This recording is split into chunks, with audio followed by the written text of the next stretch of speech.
Hello students, मैं doctor खतीब अहमद ख़ान एक बार फिर सब्जेक्ट उमूर तवैया लेकर हाजिर हूँ।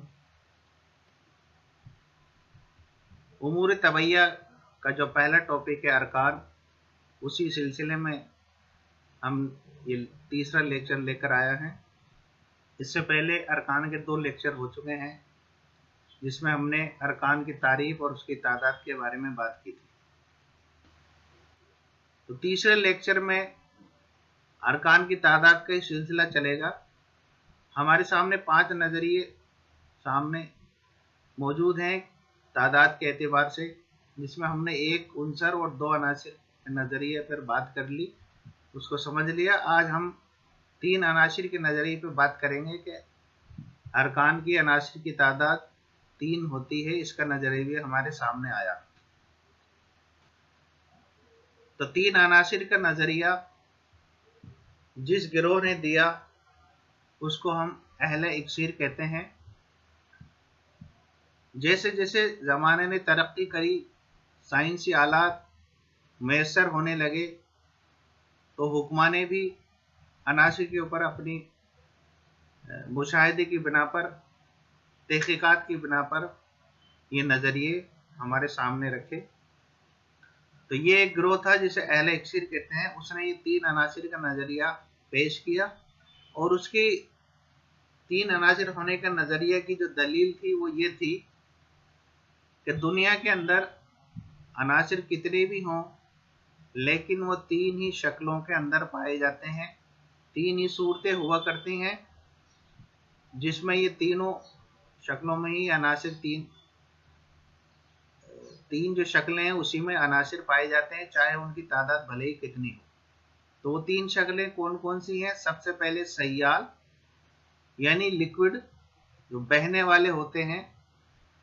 और दूसरी शक्ल उन्होंने बताई हवाई यानी गैसेस फॉर्म, जो उड़ने वाले। और तीसरी शक्ल उन्होंने बताई जामिद यानी जमने वाले ठोस अज्जा। तो ये 3 शक्लें दुनिया में पाई जाती हैं, और सही भी है। हम आसपास अपने अगर नज़र उठा के देंगे तो ये 3 ही शक्लें हमें नजर आएंगी, चौथी शक्ल दुनिया में मौजूद ही नहीं है। तो इन 3 शक्लों की बिना पर उन्होंने अनासिर का ये नज़रिया पेश किया कि इसलिए अनासिर भी 3 होते हैं, जिससे मिलकर सब कुछ बना है। फिर उन्होंने सय्याल, हवाई और जामिद का जो सिलसिला अनासिर से जोड़ा, उसको भी उन्होंने बताया कि अगर हम सय्याल की बात करें, जो लिक्विड है, बहने वाला है, तो वो होता है पानी, यानी कि उनसर माँ, जिसे उन्होंने सय्याल कहा। और इसी एतबार से हवाई अज्जा की बात करें, उड़ने वाले, तो उन्होंने बताया कि हवा यानी गैसेस, यानी कि उनसर हवा होता है। और तीसरा उन्होंने कहा जामिद यानी ठोस अज्जा, जमने वाले, और वो होता है उनसर अर्ज यानी कि मिट्टी। तो ये 3 शक्लें 3 अनासिर के एतबार से उन्होंने बताई। और फिर इन्होंने आगे इस सिलसिले को और बढ़ाया, और ये उन्होंने अपनी एक बात भी रखी कि ये जो 3 उन्होंने शक्लें बताई हैं, तो उसका उन्होंने प्रैक्टिकल देकर, एक नाम देकर समझाया कि अगर सय्याल की बात करें, यानी कि जिसको हमने उनसर माँ से मिलाया है, तो वो होता है पारा यानी कि मरकरी, जो कि एक सय्याल है, एक लिक्विड है। इसी तरह हवाई यानी कि उनसर माँ से जो इन्होंने इसको मुशाबा किया है, वो है गंधक। और तीसरा उन्होंने नाम दिया जो कि जामिद है, ठोस है, जमा हुआ है, वो होता है नमक। तो इस तरह उन्होंने अपनी मुशाहिदे की बिना पर इनके ये 3 नाम रखे।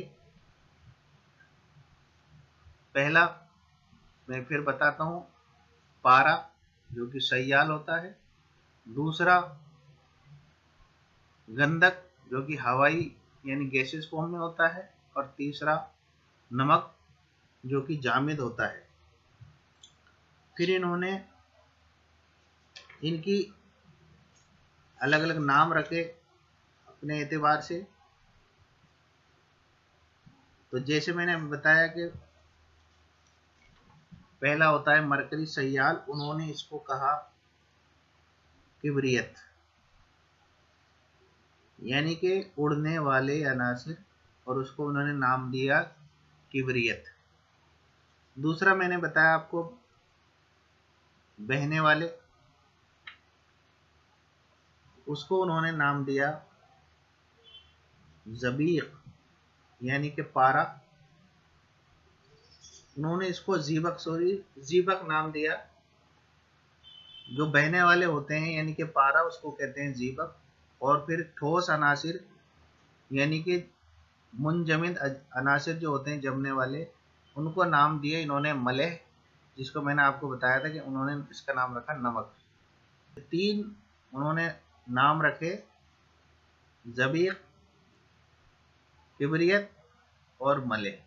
तो इस तरह उन्होंने ये शक्लों के एतबार से तीन अनासिर होने का नजरिया पेश किया, जो कि अपने आप में एक बहुत मजबूत नजरिया है। अगर शक्लों के एतबार से देखें तो आज भी ये तीन ही शक्लें मौजूद हैं, इसलिए इनका ये नजरिया अपने आप में काबिल तारीफ है। तो इस लेक्चर में इतना ही, आगे हम अगले नजरिए पे बात करेंगे। तब तक के लिए खुदा हाफिज।